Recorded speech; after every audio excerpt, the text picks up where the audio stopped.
for some, there are these legitimate fears. And three of the constant ones that I hear surrounds the issue of some of the practical functional things. For example, on the matter of how would it be determined if we can continue to use the US currency? That would be one. Two, on the matter of security, who's going to protect us? Should we expect an invasion from St. Kitts and Nevis Federation? Or, I don't know what they'd be thinking of, but security is an issue. And then the third is this whole notion of, for some there is this constant need in the area of self-policing that we will always need some outside supervision to correct something or someone that goes rogue. What might you be able to say today to those persons who see those concerns as legitimate concerns that brings them, trepidation, fear? Well, let me just say that in context of currency, there are many countries around the world that have adopted the U.S. currency as their currency of official currency. I think Ecuador is one in the hemisphere, but even if you look very closely, the Dutch public entities of Bonaire, Saba, and Statia do not use the euro. Their official currency is the US dollar. Zimbabwe uses the US dollar, or at least it did for quite a long time. The idea is that the currency that you use is not necessarily determined by virtue of what happens to your political status, but you have because these currencies are international currencies. On the question of security, as an example, if the Virgin Islands is part of the OECS, for example, there's a regional security system that deals with countries coming to each other's aid in case of a concern. Even in cases of security, is a much broader context, as we don't expect anyone to be invading anyone. But certainly, we also have security issues surrounding natural disasters, and the extent to which that is addressed through a regional approach, which has been known through the SEDERA. I think there's another acronym for it now. The Disaster Emergency Response Agency, I think that's changed their name. But there are other elements, the regional security system, which would be all part of this. So security certainly is no longer an issue as it was once considered to be, particularly when one changes the status to a more autonomous arrangement, either free association or independence, where in fact security arrangements are made with neighboring countries or even countries external. One can look all around the world and see those type of arrangements which exist. In Asia, you see arrangements such as Taiwan, which has security issues par excellence, but at the same time, they have a number of agreements with other countries, neighboring and otherwise, to assist with any kind of arrangement any kind of altercation that may take place. On the question of outside supervision, I always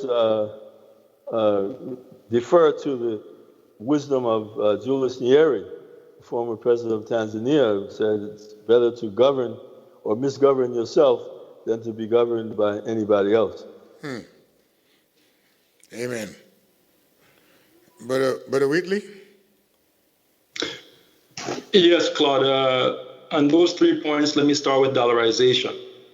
Dr. Corbett has already explained very clearly that your political status has really nothing to do with whether you decide to use the US dollar or the euro as legal tender. It has nothing to do with it.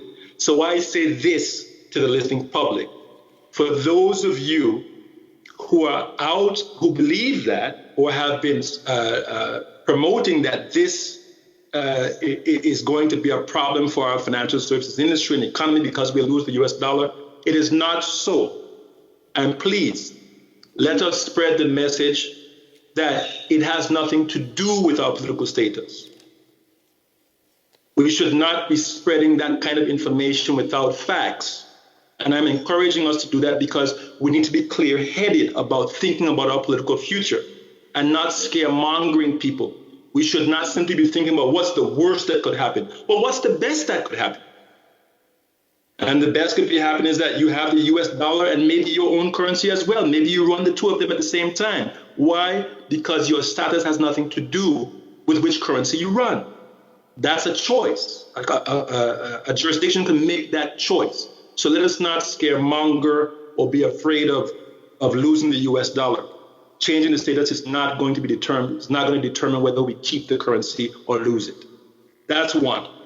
Two, security.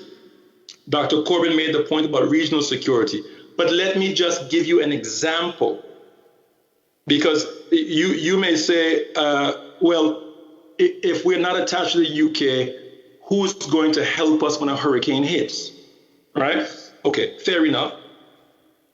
The very same ship that came to help the BVI when Irma hit and Maria hit is the very same UK ship that helped Dominica and took aid to them. When the hurricanes last year hit Central American countries, Nicaragua and Honduras, the UK sent a ship there to assist them. So the point I'm making here is that this again should not be a fear.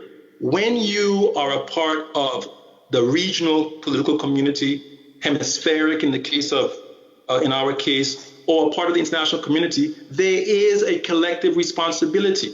When one country or jurisdiction gets hammered or hurt and needs support, other countries step in to help. That is the way it typically works. So we should not get too caught up in, oh, well, the UK sent a ship if there's a hurricane. Look, Commonwealth countries support each other. That's a part of their arrangement. The Commonwealth Caribbean does that. And Dr. Corbin would know this. And our very close neighbors, our very good friends in the U.S. Virgin Islands have always helped us out, and we've helped them when we've had security challenges. So I just say that to say we can fashion whatever security arrangement we can develop with the UK, with the US, with our neighbors. Let us not be afraid of this. Let us engage constructively with our neighbors on what security could be reshaped to look like in a cooperative fashion in our region. Now, finally, on self-policing. Now, yeah, we have to police ourselves, and I think that is a work in progress. I see that there are massive, widespread public consultations on various pieces of legislation at the moment that will help us to better police ourselves, and we must do that. But that process should not begin and end with the legislation that's coming forward now. We need to continue building our institutions, and we will have to move from the legal legislative aspect of it to implementation. And implementation requires institutions, strong ones. We have a national sustainable development plan. We should factor the strengthening of governance institutions into that process so that we know for sure we will continue building our institutions on an ongoing basis. We know where we're weak. Let us build upon it. And if you are part of the regional mechanism, CARICOM, you have your peers to assist you. And I'd like to point to Guyana and the problem they had over the past 2 years ago, where they were stuck after an election about who should be the president, which party won or not.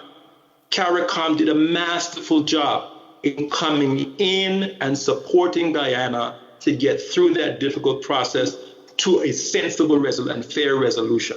We have our neighbors with us.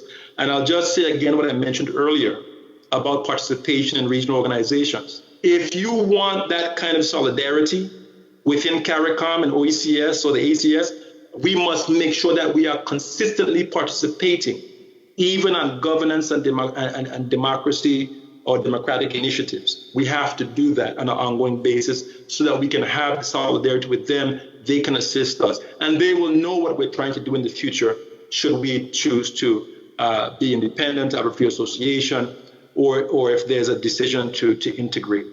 So that's my response to you, Claude. Thank you. Let me put your hands together for both Dr. Corbin and Brother Whitley.